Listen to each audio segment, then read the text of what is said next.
저는 철로역정에 이어서 악인 씨의 삶과 죽음이라는 책을 썼습니다. 철로역정이 예수 그리스도를 따르는 크리스찬이 천국을 향해 나가는 과정을 그린 책이라면, 악인 씨의 삶과 죽음은 하나님과 관계없이 사는 악인이 이 세상을 살다가 지옥에 떨어지는 과정을 묘사한 책입니다. 주인공인 악인은 유년 시절부터 노년에 이르기까지 승승장구합니다. 하나님이 미워하시는 거짓말, 욕설, 불순종, 도둑질 등의 죄를 지으며 살았지만 큰 어려움이나 재앙을 당하지 않고 탐욕을 따라 원하는 대로 살았습니다. 그는 하나님을 모독하며 살았지만 죽을 때도 평안히 죽었습니다. 그러다가 무덤으로 들어가서 소리 소문도 없이 지옥으로 떨어졌습니다. 아무런 자격도 없이 당연하다는 듯이 지옥을 향해 나갔습니다. 사람이 건널 수 없는 지옥의 큰 구렁텅이가 자기 앞에 입을 벌리고 있으며 자기는 거기로 들어가야 한다는 것을 알게 되었습니다. 그때 비로소 슬피 울며 자책하고 극심하고도 끝나지 않는 고통에 빠지게 되었습니다. 성경에서 말하는 악인은 윤리 도덕적으로 악한 사람이 아니라 자기를 하나님보다 위에 두는 사람입니다. 하나님을 인지하고 두려워하는 영적 감각이 없어서 오직 자기 생각을 따라 사는 사람이 악인입니다. 상대적으로 의인은 하나님을 신뢰하고 하나님의 말씀에 순종하는 사람입니다. 존 보년이 보는 악인의 특징은 하나님을 경외하지 않고 자만심에 도취되어 자기 마음대로 인생을 살고 내세를 준비하지 않는다는 것입니다. 악인은 영적으로 무지하여 자신이 죄인이라는 사실을 모릅니다. 무엇이 죄이고 죄의 결과가 얼마나 치명적인 것인지 이걸 모르고 무분별하게 분별 없이 살아갑니다. 시편 1편 1절 6절 복 있는 사람은 악인들의 꾀를 따르지 아니하며 죄인들의 길에 서지 아니하며 오만한 자들의 자리에 앉지 아니하고 오직 여호와의 율법을 즐거워하여 그 율법을 주야로 묵상하는도다. 그는 시냇가에 심은 나무가 철을 따라 열매를 맺으며 그 잎사귀가 마르지 아니함 같으니 그가 하는 모든 일이 다 형통하리로다. 악인들은 그렇지 아니하며 오직 바람에 나는 겨와 같도다. 그러므로 악인들은 심판을 견디지 못하며 죄인들이 의인들의 모임에 들지 못하리로다. 무릇 의인들의 길은 여호와께서 인정하시나 악인들의 길은 망하리로다 그랬어요. 오늘 우리는 예수 그리스도의 이름으로 영을 깨우고 하나님이 보시기에 착하고 의로운 삶을 살아야 돼. 악의 본질은 하나님을 떠나 사는 데 있습니다. 빛이신 하나님을 떠난 인간은 깊은 어둠 속에 갇혀 영적인 잠에 빠지게 됩니다. 영적인 눈이 닫히고 영적인 귀가 닫혀서 진리를 깨닫지 못하고 선과 악을 분별하지 못하게 됩니다. 인생의 시작과 목적, 의미를 알지 못한 채 방황하며 육신의 정욕만 쫓게 되고 자신을 방탕에 방임하게 됩니다. 즉 영적인 활동이 멎어 있는 상태이므로 육신적인 상태에 놓이는 것입니다. 육신에 속한 사람들은 하나님을 마음에 두기 싫어하고 마귀의 조종에 속절없이 휘둘립니다. 분주하게 살지만 비본질에 치우치고 욕심을 부리지만 진정한 유익을 얻지 못합니다. 늘 시기 질투하고 다투고 고통을 자초하며 교만과 열등감에 극단에 치우치며 미련한 삶을 삽니다. 교회가 깨어있지 않으면 세상은 빛을 볼 수 없고 성도가 깨어있지 않으면 영적 전쟁에서 결코 승리할 수 없습니다. 에베소 4장 17절로 20절 그러므로 내가 이것을 말하며 주 안에서 증언하노니 이제부터 너희는 이방인이 그 마음에 허망한 것으로 행함같이 행하지 말라. 그들의 총명이 어두워지고 그들 가운데 있는 무지함과 그들의 마음이 굳어짐으로 말미암아 하나님의 생명에서 떠나 있도다. 그들이 감각 없는 자가 되어 자신을 방탕에 방임하여 모든 더러운 것을 욕심으로 행하되 오직 너희는 그리스도를 그같이 배우지 아니하였느니라 그랬어요. 육신의 출생보다 더 중요한 것이 영적인 출생이고 육적인 성장과 활동보다 더 의미 있는 것이 영적인 성장과 활동입니다. 영이 잠든 사람들은 무분별하게 이 세상 풍조를 따르고 공중의 권세 잡은 자를 따릅니다. 마귀의 속성인 불순종과 대적하는 마음에 사로잡혀 죄를 짓습니다. 에베소 2장 1절로 6절 그는 허물과 죄로 죽었던 너희를 살리셨도다. 그때 너희는 그 가운데서 행하여 이 세상 풍조를 따르고 공중의 권세 잡은 자를 따랐으니 곧 지금 불순종의 아들들 가운데 역사하는 영이라.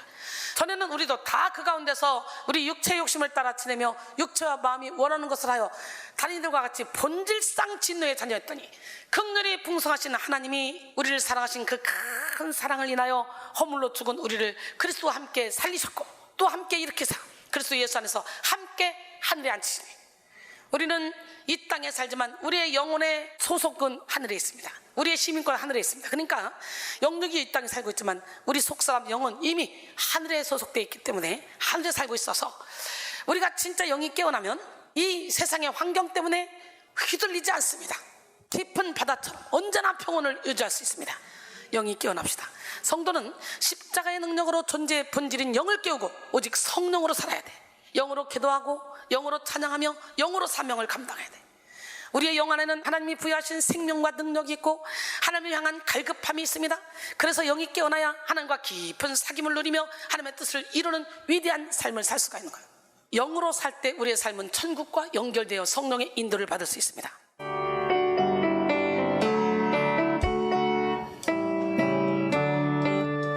내 영혼의 햇빛 비치니 주 영광 찬란해. 이 세상 어떤 빛보다 이 빛 더 빛나네. 주의 영광 빛난 그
육신의 귀중함은 어디까지나 영을 위해 존재할 때 발현됩니다.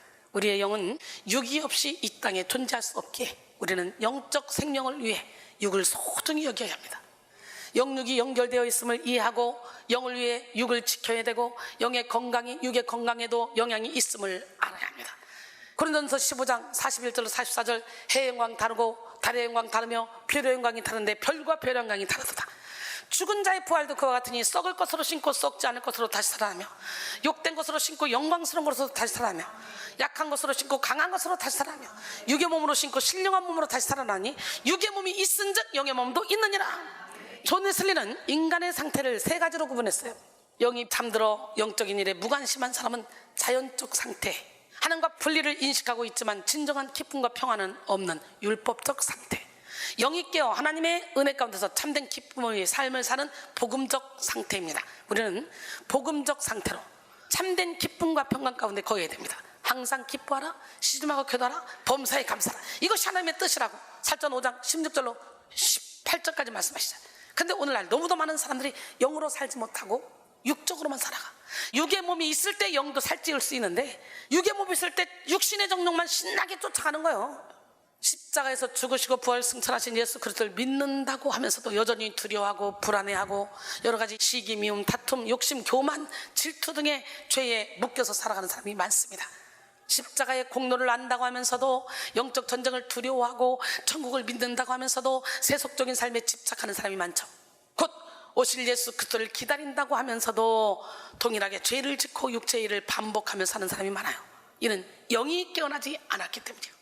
계시록 3장 1절 사대 교회의 사자에게 편지하라. 하나님의 7영과 7뼈를 가지시니가 이르시되 내가 네 행위를 아노니 네가 살았다 하는 이름은 가졌으나 죽은 자로다 그랬어요. 잠든 사람은 눈이 감겨있고 귀가 둔하듯 영적으로 잠든 사람은 영적인 것을 들을 수 없습니다. 영적인 진리를 깨달을 수 없고 천국을 확신할 수 없는 사람, 절대로 영적 전쟁에 승리할 수 없습니다. 그래서 우리는 먼저 영적으로 일어나야 돼. 우리는 무엇보다 우선적으로 영을 깨워야 합니다. 로마서 13장 11절로 14절, 또한 너희가 이 시기를 알거니와 자다가 깰 때가 벌써 되었으니 이는 이제 우리의 구원이 처음 믿을 때보다 가까웠습니다. 밤이 깊고 낮이 가까웠으니 그러므로 우리가 어둠의 일을 벗고 빛의 갑옷을 입자. 낮에와 같이 단정히 행하고 방탕하거나 술 취하지 말며 음란하거나 호색하지 말며 다투거나 시기하지 말고 오직 주 예수 그리스도로 옷 입고 정욕을 위하여 육신의 일을 도모하지 말라 그랬어요. 미국의 전도자 무디는 자기의 생일을 묻는 이에게 다음과 같이 대답했습니다. 나에게는 두 가지 생일이 있습니다. 하나는 어머니로부터 태어난 육신의 생일이고 다른 하나는 예수를 믿고 거듭난 날입니다. 우리 크리스천은 모두 이 두 가지의 생일을 갖고 있으며 그에 따른 두 가지의 삶을 누리고 있습니다. 하나는 생리적인 삶, 곧 육체적인 생명이요, 또 하나는 신앙적인 삶, 곧 영적인 생명입니다. 그러나 예수를 믿지 않는 사람들은 육적인 생명만을 중요하게 여기고 전부인 것으로 알고 있습니다. 하지만 우리는 죽고 나면 한 줌의 흙으로 변합니다. 아무리 얼굴이 아름다워도 얼마 안 가서 주름이 지고 맙니다. 우리 인생의 주제는 육신의 생명이 아닌 영적 생명, 영원한 생명이에요. 고린도서 5장 1절에 만일 땅에 있는 우리의 장막집이 무너지면 하나님께서 지으신 집 곧 손으로 지은 것이 아니오 하늘에 있는 영원한 집이 우리에게 있는 줄 아느니라. 할렐루야. 우리의 영은 늘 기도로 찬양으로 말씀으로 깨어 있어야 합니다. 육신이 잠을 자는 순간에도 영은 늘 성령의 인도를 받으며 깨어 있어야 합니다. 날마다 더 확실하고 분명하게 영을 깨우고 어리석은 생각과 마음을 정리하여 하나님의 뜻에 초점을 맞춰야 합니다. 골로새 4장 2절, 기도를 계속하고 기도에 감사함으로 깨어있으라 그랬어요. 마태복음 25장 13절에 그런즉 깨어있으라 너희는 그날과 그때를 알지 못하느니라. 할렐루야. 살전 5장 5절로 6절, 너희는 다 빛의 아들이요 낮의 아들이라. 우리가 밤이나 어둠에 속하지 아니하나니 그러므로 우리는 다른 이들과 같이 자지 말고 오직 깨어 정신을 차릴지라 그랬어요. 영이 깨어나지 않으면 하나님과 소통하는 기쁨을 느끼지 못하고 성령의 조명을 받아 말씀을 깨닫는 즐거움을 할 수가 없어. 영이 잠든 사람들에게는 영적인 모든 것이 무가치하게 느껴집니다. 예배드리는 것보다 돈을 버는 것이 더 중요하다고 여겨지고 하나님이 부여하신 사명보다 사회적인 인정을 받으며 화목한 가정을 이루는 것이 더 중요하다고 여기게 됩니다. 결국 영이 잠든 사람들은 자기만의 세계에 갇힙니다. 자기가 처한 상황, 자기가 내리는 판단, 자기가 느끼는 감정, 자신이 겪는 감정에 갇혀서 그 이상은 보지도 못하고 듣지도 못하고 깨닫지도 못합니다. 자기 세계라는 우물 안에 갇혀서 살아가는 거예요. 그러나 영이 깨어나면 이전과 완전히 다른 새로운 인생을 살게 됩니다. 영이 깨어나면 하나님의 뜻을 분별하여 지혜로운 삶을 살게 되고 인생의 우선순위를 구분하여 성결한 삶을 살게 됩니다. 성령의 인도를 받으며 사명을 감당하고 범사에 하나님을 예배하는 삶을 살게 되는 거예요. 바로 지금 예수 그리스도의 이름으로 여러분의 영혼이 깨어나기를 소원합니다. 에베소 5장 14절, 그러므로 이르시기를 잠자는 자에 깨어 죽은 자들 가운데서 일어나라. 그리스도께서 너에게 빛이시리라 하셨느니라. 할렐루야. 오늘 본문 시편 57편은 다윗이 사울을 피하여 굴에 있을 때 지은 시입니다. 굴은 어둡고 음침하며 인간에게 필요한 모든 것이 부족한 열악한 환경이죠. 본래 다윗은 어려서부터 하나님을 사랑하고 하나님을 찬양했던 사람이야. 그는 아버지의 양을 치는 목동으로 있을 때도 골리앗 앞에 나가서 맞설 때도 하나님을 사랑하는 한결같은 마음으로 살았어요. 저는 여러분 모두가 행복한 삶을 살기를 원합니다. 인간이 누릴 수 있는 최고의 행복은 창조주이신 하나님을 사랑하고 그분을 높여드릴 때 주어집니다. 그래서 성 어거스틴은 행복은 진리의 소유라고 했어요. 즉 진리이신 예수님을 만나고 그분을 알 때 우리는 실로 행복할 수 있다는 것입니다. 그러므로 세상에서 가장 행복한 사람은 하나님을 가장 뜨겁게 사랑하는 사람이에요. 그런 의미에서 저는 가장 행복한 사람이에요. 다윗은 하나님을 사랑했기에 사자나 곰을 맞설 때도 두렵지 않았습니다. 하나님을 사랑했기에 자신의 피곤함, 억울함, 상처, 위험들이 보이지 않았습니다. 그저 하나님을 향한 열정과 굳은 믿음만 있을 뿐이었습니다. 이런 다윗에게서 우리는 하나님과의 각별히 영성을 찾아볼 수가 있는 거예요. 그런데 하나님은 그런 다윗을 어둡고 잡잡한 깜깜한 굴로 인도했어. 다윗은 목동의 본분을 다하며 성실하게 살고 있었는데 어느 날 갑자기 사무엘 선지자가 와서 그에게 왕이 될 것이라면서 기름을 부어줘. 기름 붓고 난 다윗은 얼마 후에 블레셋 장수 골리앗을 물리쳤고 블레셋과의 전쟁에서 혁혁한 공을 세웠어요. 이로 말미암아 다윗은 백성들에게 큰 인기를 누렸습니다. 사울 왕에게는 근데 미움을 받게 된 거야. 다윗은 가는 곳마다 전쟁에서 승리했어. 사울은 다윗을 향해 병적인 질투심을 가지고 미친 듯이 다윗을 죽이려고 했어. 3,000명의 군대를 모집해서 끌고 다니면서 다윗을 죽이려고 쫓아다녀. 결국 코너에 몰린 다윗은 살기 위해 가드왕 아기스에게로 피하게 되죠. 가드는 블레셋의 성읍이고 다윗이 죽인 골리앗의 고향입니다. 또 아기스는 블레셋의 왕입니다. 다윗이 오죽하면 적국으로 피했겠습니까? 적국으로 도망간 다윗의 심정은 얼마나 비참했을 것인가, 여러분 생각해 보세요. 그런데 블레셋에서도 다윗은 이미 유명한 사람이야. 아기스의 신하들이 다윗을 알아보는 거예요. 이 사람이 바로 그 사울이 죽인 자는 천천히요, 다윗은 만만이라고 한 그 다윗입니다 라고 고발합니다. 자신의 정체가 발각된 다윗은 또다시 죽을 위기를 맞이했습니다. 그때 다윗은요, 미친 척했어. 침을 수염에 흘리고 문에다가 끄적지르며 살기 위해 몸부림을 쳐서 왕으로 기름 부음을 받은 자의 자존심을 팽개치고 아주 미친 척한 거야. 살기 위해서. 사무엘상 21장 11절로 15절에 나오는 말씀이야. 아기스 왕은 진짜 다윗이 미친 줄 아는 거야. 그래서 다윗을 죽이지 않고 쫓아냈습니다. 쫓겨난 다윗은 갈 데가 없어서 아둘람 굴로 도망쳤어. 아둘람은 히브리어로 은신처, 피난처, 격리된 장소라는 뜻입니다. 지금 이스라엘 서남쪽인 쉐펠라 지역에 위치해 있으며 외관상으로는 동굴임을 추정하기 어려운 지형 구조를 갖추고 있습니다. 워낙 지세가 험하여 사울의 군사들이 쉽게 추격하기 힘든 곳이었고 바위 동굴이라 숨어있기 좋은 곳이었습니다. 아둘람 굴에 다다른 다윗의 심정을 헤아려 보세요. 자존심은 밑바닥에 떨어지고 수치스러운 마음과 절망스러운 생각이 그를 덮었을 것입니다. 당시 이스라엘 사람들에게 굴은 죽은 자들이 매장되는 죽음의 장소였어요. 어둡고 좁은 굴 안에서 다윗이 할 수 있는 일은 없었습니다. 의지할 만한 사람도 없었습니다. 그저 다윗은 아둘람 굴 안에서 하나님의 은혜를 구하며 찬양과 기도에 집중했습니다. 자신의 사정과 형편을 누구보다도 잘 아시는 하나님께 간절히 부르짖었습니다. 시편 142편 1절로 5절. 내가 소리내어 여호와께 부르짖으며 소리내어 여호와께 간구하는도다. 내가 내 원통함을 그 앞에 토로하며 내 우환을 그의 앞에 진술하도다. 내 영이 내 속에서 상할 때에도 주께서 내 길을 아셨나이다. 내가 가는 길에 그들이 나를 잡으려고 올무를 숨겼나이다. 오른쪽을 살펴보소서. 나를 아는 이도 없고 나의 피난처도 없고 내 영혼을 돌보는 이도 없나이다. 여호와여, 내가 주께 부르짖어 말하기를 주는 나의 피난처시오 살아있는 사람들의 땅에서 나의 분기시시라 하였나이다. 그래서 이렇게 다윗은 아둘람 굴에서 부르짖는 기도를 이어갔습니다. 그는 아둘람 굴에서 기도함으로 자신의 원통함을 쏟아냈고, 그렇게 아둘람 굴에서 간절하게 기도하던 다윗은 영이 깨어나는 은혜를 경험하게 되었어요. 상처를 쏟아내며 도움을 요청하는 기도를 하던 중에 하나님을 향해 마음이 확정되어 자신의 영이 더욱 깨어나기를 바라는 영적인 소원을 품게 되었습니다. 그래서 진짜 형편없는 곳, 초라한 곳, 소망 없는 곳이었던 아둘람 굴에서 위대한 다윗 왕국이 시작되었던 셈이었어요. 여러분, 하나님은 모든 것이 합력하여 선을 이루게 하시는 분이에요. 혹시 여러분 가운데 내 인생이 마치 아둘람 굴과 같다고 생각하시는 분이 계십니까? 나는 형편없다, 나는 초라하다, 나는 소망이 없다 라고 생각하는 분 계십니까? 그렇다면 이제 여러분을 통해 이루어질 하나님 나라를 꿈꿔보십시오.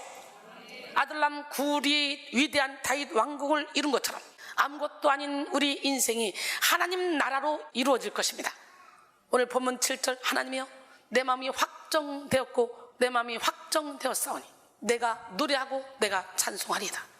여기서 확정되었고와 확정되었사오니에 해당하는 히브리어 나코는 놓여지다, 세워지다, 고정되다 라는 뜻입니다. 이 단어는 내 마음이란 표현과 함께 쓰였고 그 중앙에 전능하신 하나님 엘로힘이 삽입되어 있습니다. 이는 다윗이 어떻게, 무엇으로, 그리고 어디에 세워져 있는지를 강조합니다. 다윗은 다름 아닌 전능하신 하나님의 능력과 거룩하심의 터 위에 세워져 있었던 거예요. 따라서 이는 하나님을 향한 다윗의 영적 상태가 믿음과 소망으로 확고부동하다는 것을 말해주고 있습니다. 즉 다윗은 원수들의 압제가 심해질수록 하나님에 대한 믿음도 점점 더 깊어지고 확고해진다는 사실을 암시적으로 전달하는 것입니다. 다윗이 본절에서 말하고 있는 하나님에 대한 확고부동한 믿음은 곧 자기를 위하여 모든 것을 이루시는 하나님, 인자와 진리를 통하여 자기를 구원하시는 하나님에 대한 확고한 믿음입니다. 확고한 믿음으로 인하여 다윗의 영과 육은 평안했습니다. 그는 도망자였지만 하나님의 품 안에서 절대적인 안정감을 느꼈고 그의 평안하고 기쁜 상태는 내가 노래하고 내가 찬송하리다 라는 표현을 통해 드러났습니다. 어느 순간 다윗은 비참한 자신을 도와달라는 기도에서 벗어나 구원을 확신하는 기쁨을 드러내는 기도를 했습니다. 이처럼 영이 깨어있는 성도는 상황과 환경을 초월하는 기쁨의 기도로 평안을 누립니다. 오늘 우리는 기도의 내용을 통해 우리의 영혼의 상태를 점검해 볼 수 있어야 돼요. 내가 찬송하리다에 해당하는 와 잠매라는 우리가 일반적으로 이해하고 있는 찬송하다라는 뜻의 단어 할랄보다 더 강한 표현으로서 연주하다라는 뜻입니다. 다윗은 목소리로, 마음으로, 악기로 자신이 소유한 모든 것을 동원하여 하나님을 찬양하겠다는 의지를 굳게 드러냈습니다. 사랑하는 성도 여러분, 기도는 영혼의 호흡이고 찬양은 하나님의 구원을 입은 피조물이 마땅한 도리입니다. 오늘 우리는 기도로 영의 눈을 열어 하나님이 보여주시는 크고 은밀한 일을 보고 천국을 소망해야 돼. 찬양으로 하나님을 높이며 영적인 민감성과 분별력을 겸비하여 하나님의 뜻을 이루어야 합니다. 예레미야 33장 2절로 3절 이를 행하시는 여호와, 그것을 만들어 성취하시는 여호와, 그의 이름을 여호와라는 이가 이와 같이 이르시는도다. 너는 내게 부르짖으라. 내가 내게 응답하겠고 내가 알지 못하는 크고 은밀한 일을 내게 보이리라. 할렐루야. 시편 34편 1절로 4절 내가 여호와를 항상 송축하며 내 입술로 항상 주를 찬양하리이다. 내 영혼이 여호와를 자랑하리니 곤고한 자들이 이를 듣고 기뻐하리로다. 나와 함께 여호와를 광대하시다며 함께 그의 이름을 높이세. 내가 여호와께 간구하며 내게 응답하시고 내 모든 두려움에서 나를 건지셨도다 그랬어요. 다윗은 기도와 찬양으로 깊고 강한 영적 각성을 경험했고 새벽을 깨우며 하나님을 높이겠다고 결단했습니다. 오늘 본문 8절에 내 영광아 깰지어다. 비파야 수금아 깰지어다. 내가 새벽을 깨우리로다. 내 영광에 해당하는 케보디는 심령을 의미합니다. 그리고 깰지어다에 해당한 우라는 자신을 일으키다, 분별하다, 자극하다 라는 뜻입니다. 따라서 내 영광아 깰지어다 라는 말은 내 영혼아 분발하라, 깨어나라, 일어나라 라는 뜻으로 자기 영혼의 깨우침과 분발을 촉구하는 내용으로 이해할 수 있습니다. 다윗에게 영혼은 하나님의 영광을 경험하고 하나님과의 대화를 나눈 인격의 지성소였습니다. 그래서 다윗에게 있어서 자기 영혼을 일깨우는 외침은 하나님을 온전히 높이고 하나님과 깊이 교제하기 위한 것이었습니다. 영국의 구약학자 데릭 키드너는 본문 말씀에 대해 다윗이 비파와 수금을 깨우기 전에 자신의 내면 곧 영혼을 먼저 일깨우려 했다고 설명하면서 찬양은 악기의 울림보다 영혼의 응답이 앞서야 함을 강조하며 찬양은 반드시 내면에서부터 시작돼야 된다 그랬어요. 그렇잖아요. 이 몸이 악기잖아요.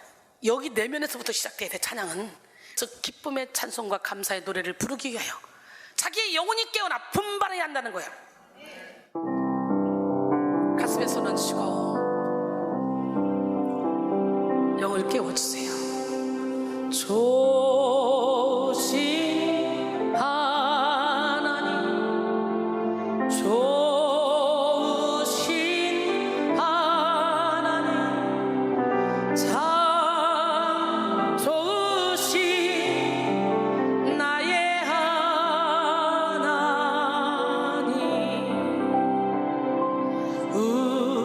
우리의 기도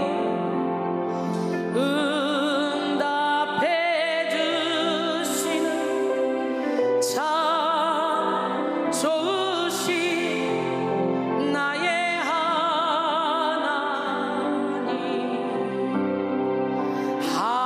한없는 축복을 우리에게 주시는 참 좋으신 나의 하나님. 또 비파와 수금은 이스라엘의 대표적인 악기일 뿐 아니라 찬양하는 데 널리 쓰이는 악기였습니다. 또한 음악에 탁월한 재능이 있었던 다윗이 즐겨 연주하던 악기이기도 합니다. 그러나 사울에게 쫓기는 상황에서 다윗은 이런 악기를 사용하여 하나님을 찬양하는 일에 다소 멀어졌을 것입니다. 따라서 다시 영적으로 각성하게 된 다윗은 비파와 수금을 의인화하여 깨어날 것을 명령하고 있는 거예요. 이는 자신이 악기를 사용하여 하나님을 찬양할 것이라는 다짐이기도 하고 다른 사람들에게 자신과 더불어 하나님을 소리 높여 찬양하라는 촉구이기도 합니다.